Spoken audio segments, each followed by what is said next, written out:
The stadium is roaring. The lights are blinding, and the entire world is watching. To millions of people, he is the ultimate hero, the absolute epitome of hard work, perfection, and pure glory. But behind the blinding flash of the cameras, a completely different reality breathes. This is not just football. This is a meticulously crafted obsession. What if the man you think you know is just a mask? A shield designed to hide a darker, unforgiving truth. Tonight, we lift the curtain. We step behind the blinding lights, because beneath the hero's armor lies a mind ruled by absolute, undisputed control. Every epic empire in human history starts with a single, unnoticed spark.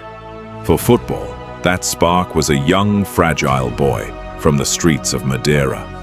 He was fighting against cruel odds, driven by a deep, burning hunger that normal human beings can never fully comprehend.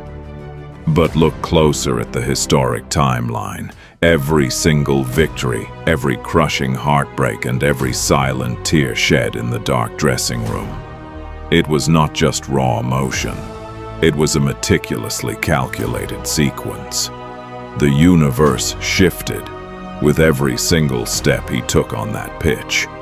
He learned the complex, unwritten rules of the game, only to realize a greater truth, that rules are meant for ordinary players, to survive the modern, unforgiving Colosseum.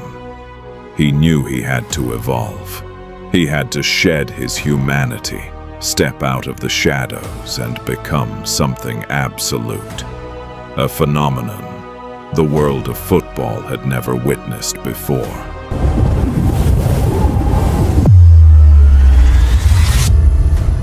Welcome to the Golden Era, the absolute, undeniable peak of pure footballing dominance. In the historic city of Madrid, he did not just come to play, he came to rule with an iron fist and to subjugate everyone in his path.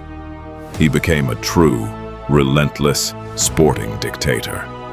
The legendary Santiago Bernabeu became his private Colosseum, his personal battleground, and the defenders. They were nothing more than mere collateral damage, stepping stones in his unstoppable pursuit of ultimate immortality. Look closely at his eyes in these specific moments. There is absolutely no joy in victory. There is only a cold, dark, and relentless demand for more power. He conquered the entire European continent back to back, crushing kings, breaking records, and completely dismantling historic football empires. It was no longer just about being the best player in the world.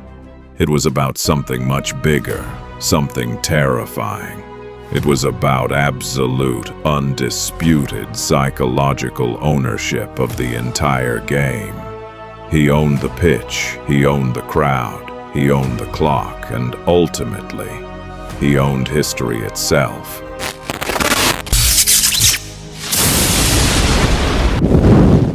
The highest peaks always lead to the steepest valleys. Time, the only opponent he could never truly outrun, finally began to catch up.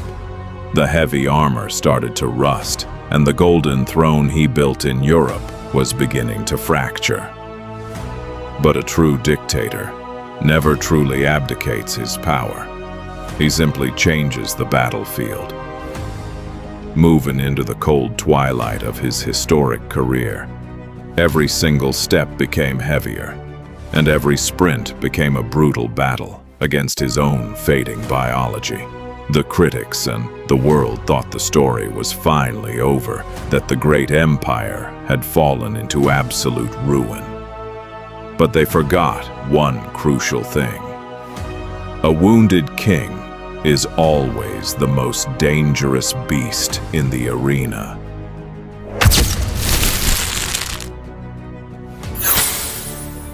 The dust finally settles on the Grand Colosseum. The roars of millions fade into a quiet, haunting echo. The boots are laced for the very last time. The end of an era has arrived. He stands alone on the pitch, carrying the weight of a legacy that will never be repeated. There are no more records left to break, no more empires to conquer. The mortal man leaves the field, but the immortal myth remains. The lights dim, but his shadow will loom over football forever.